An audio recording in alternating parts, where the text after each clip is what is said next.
Bismillahirrahmanirrahim.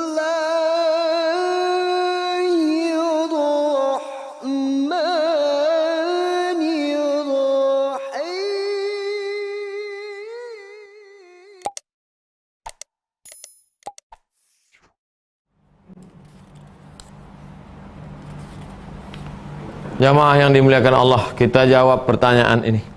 Pertama, Ibu Siti. Assalamualaikum Ustaz. Waalaikumsalam. Dari Kuala Lumpur. Adik perempuan saya mau nikah.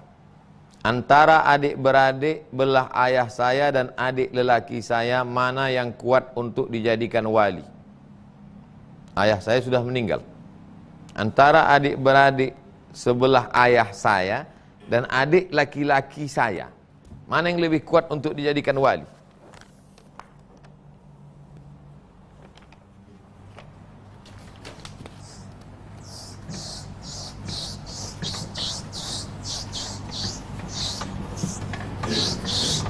Siapa namanya yang mau menikah nih? Saya mancing aja. Mana tahu keceplosan.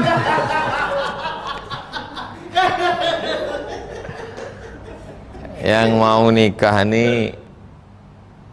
nikah nih namanya A lah. Nanti saya mau nikah.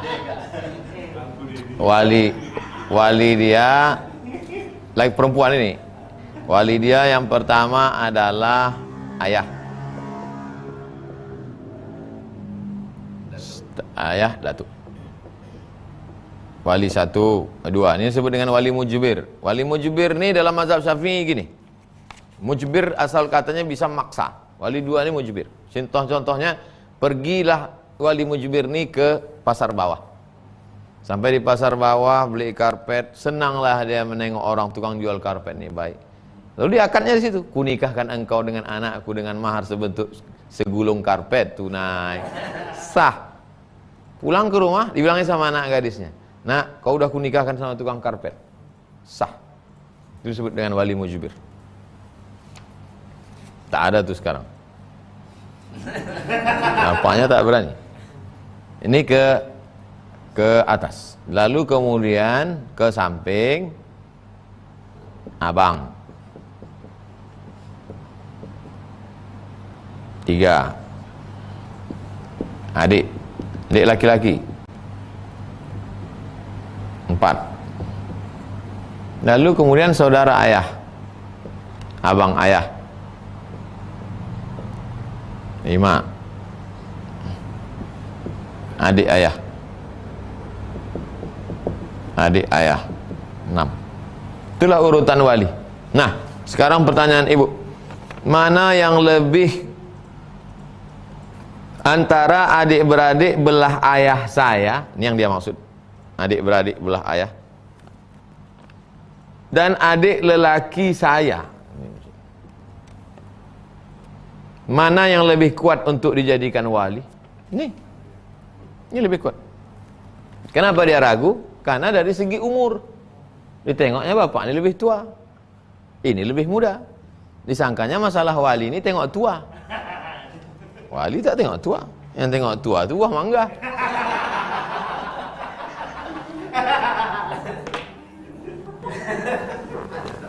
Wali tak tengok tua, walaupun udah kecil. Makanya kalau ada perempuan ayahnya mati, atuknya mati, ada adiknya kecil, baik-baik adiknya itu.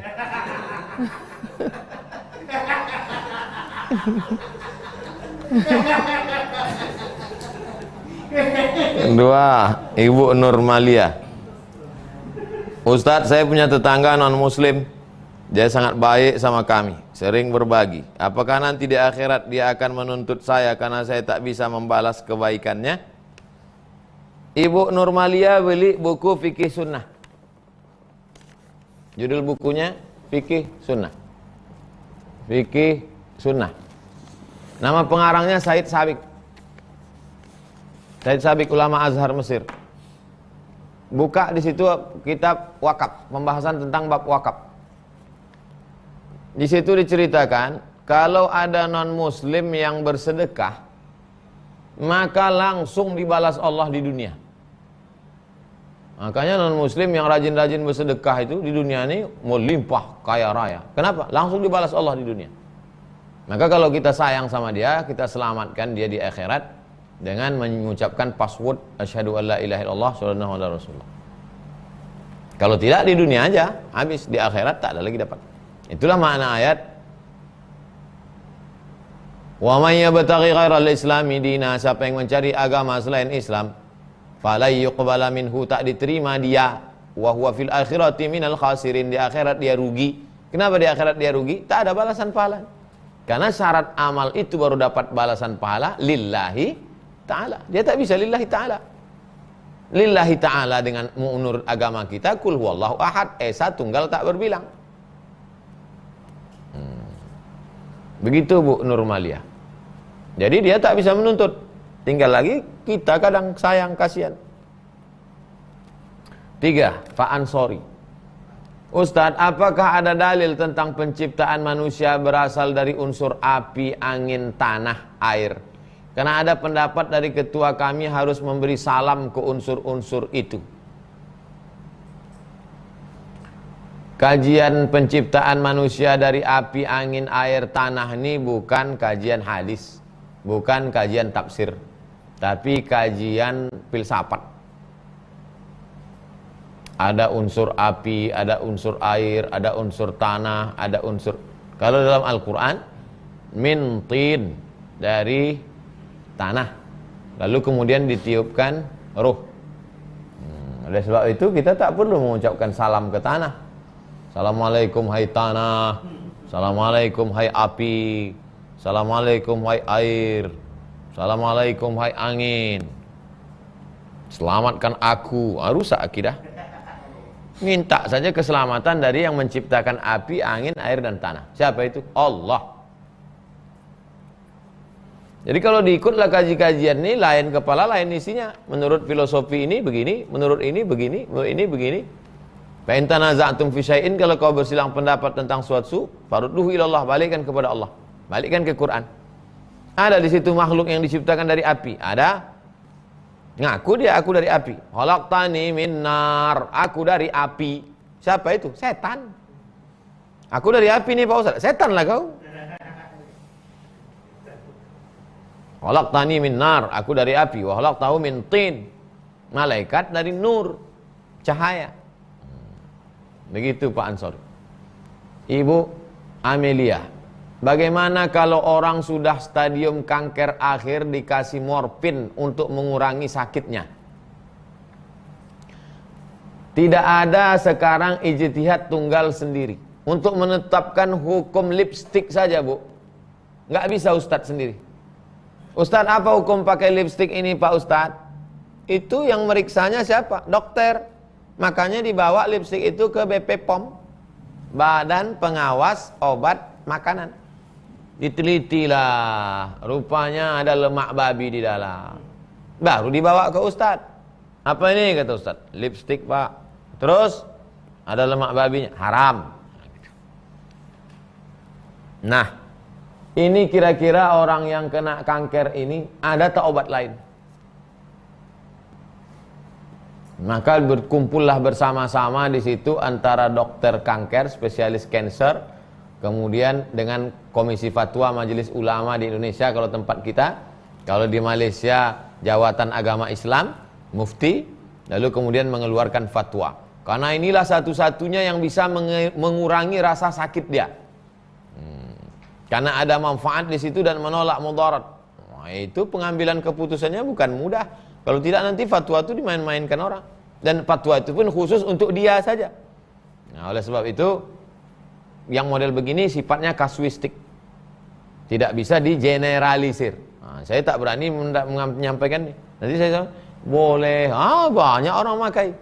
Ditangkap sama Pak Polisi, diperiksa positif. Kenapa kau pakai? Ini video Ustaz Somad kemarin. Habis saya. Terakhir Pak Bahtiar, Ustadz, ada orang menggadaikan tanahnya sudah 45 tahun, tak ditebus-tebus. Menggadaikan tanah 45 tahun, tak ditebus-tebus. Jika kita garap, apakah hasilnya haram dimakan?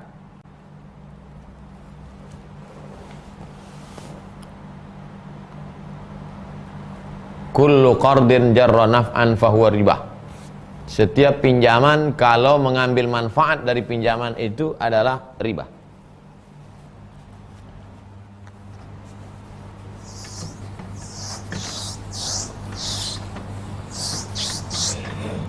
Si A meminjam duit kepada si B. Berapa si A minjam duit ke si B? Sebanyak 100 juta. Si B tidak percaya kepada si A. Tengok gaya-gayanya ngeri nih Pak Ustadz. Maka aku minta jaminan. Apa jaminannya? Kasihlah tanah. Ini ceritanya. Akhirnya tanah pun 45 hektar menjadi jaminan. Tanah punya siapa? Punya si A.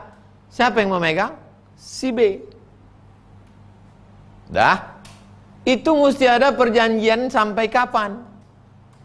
Iza tadayantum bidainin ila ajalin musamma faktubuh. Ajalin musamma. Sampai batas tertentu.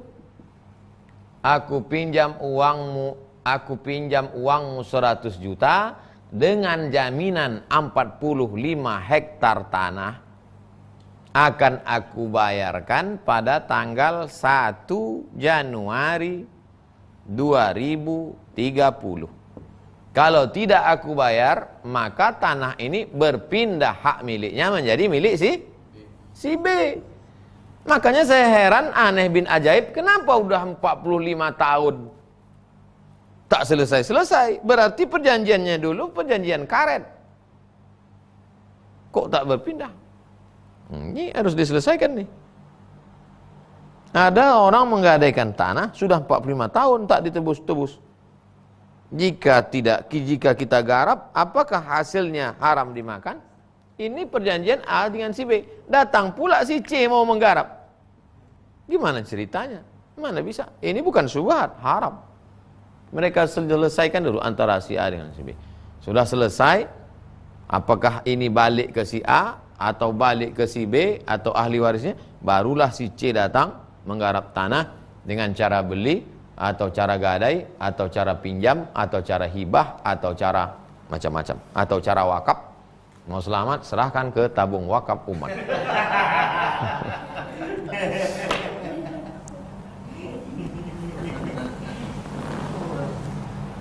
Selama belum ditebus, maka tanah yang luas ini tak boleh dimanfaatkan oleh si B. Walaupun surat tanah dia megang. Kalau dia manfaatkan, ditanaminya kelapa, diambilnya hasilnya, riba. Karena statusnya dia meminjamkan uang. Kullu qardin jarra naf'an fahuwa riba. Setiap pinjaman kalau mengambil manfaat, maka riba. Jangankan memanfaatkan mengambil duit. Imam Abu Hanifah, Imam Hanafi tegak berdiri di panas terik, ditanya sama orang, Imam Hanafi enggak mau bernaung di bawah pohon itu. Enggak. Kenapa enggak mau? Karena yang punya pohon itu adalah orang minjam uang ke saya. Kalau saya bernaung di bawah pohonnya, berarti saya sudah mengambil manfaat, riba. Biarlah saya kena panas di dunia daripada kena panas di akhirat. Sampai sehalus itu Imam Hanafi memandang manfaat. Berlindung di bawah pohonnya pun tak mau. Apalagi sampai memanfaatkannya. Sekarang orang kalau sudah pinjam padi, pinjam sawah, dipakai sawahnya tiap tahun. Kalau sudah pinjam kebun kelapa, dipakai kelapanya sampai dulu pula kelapa itu mati dari yang punya lagi. Gimana doa kita mau dikabulkan? Allah makan haram. Gimana anak-anak kita menjadi soleh solihah dikasih suap makan riba? Alladzina yakuluna riba. Orang yang makan riba la yaqumuna illa kama yaqumul ladzi yatakhabbathu syaitanu minal mas. Bangkit dari kubur nanti macam orang kerasukan setan. Maka yang gadai padi, gadai sawah, gadai kebun kelapa, taubatlah. Hidup ini bukan lama. Berapa lama kita menikmati itu, akhirnya kita makan haram. Apalagi kalau sampai dilanjutkan oleh anak cucu. Oh, na'udzubillah. Susah di dunia ini tak berapa susah dibandingkan kesulitan di akhirat. Man yassara an mu'sirin yassarallahu anhu yaumal qiyamah. Siapa yang memudahkan orang kesulitan di dunia ini, di akhirat nanti dia akan dimudahkan Allah. Man farraja an muslimin kurbatan min kurabid dunya faradallahu anhu kurbatan min kurabi yaumil qiyamah. Siapa yang melepaskan orang dari satu kesulitan dunia, dilepaskan orang dari kesulitan akhirat. Nah, kasih tahu baik-baik, balikkan atau kau garap, bisa kau tebus. Jangan dipersulit orang. Susah kita nanti di akhirat. Itulah kaji kita malam ini, mudah-mudahan bermanfaat. Terima kasih segala perhatian, mohon maaf segala kesilapan. Allahumma 'allimna ma yanfa'una wanfa'na bima 'allamtana. Allahumma inna na'udzubika min ilmin la yanfa' min qalbin la yakhsha' min nafsin la tashba' min du'ain la yusma'. Wa sallallahu ala sayyidina Muhammad wa ala alihi washabihi wasallam walhamdulillahi rabbil alamin. Assalamualaikum warahmatullahi wabarakatuh.